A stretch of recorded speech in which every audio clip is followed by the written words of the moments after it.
In this video, I'm going to be showing you how you can change your Twitter display name or @handle. So once you've launched Twitter, you want to go ahead and tap on your profile icon at the top left. Then you will have a couple of options, and one of the options here is settings and privacy, so tap on that.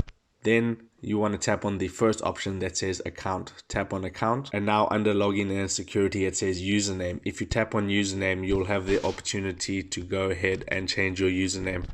Make sure it's available, and then you would tap on done, and then you would just tap on done, and then your username or @handle would be changed. So that is how you change your username on Twitter. If you got some value out of this video, then I would appreciate it if you smash that like button and consider subscribing, because I'm uploading how-to videos about social media and your favorite apps every single day. So with that being said, I'll see you in my next video.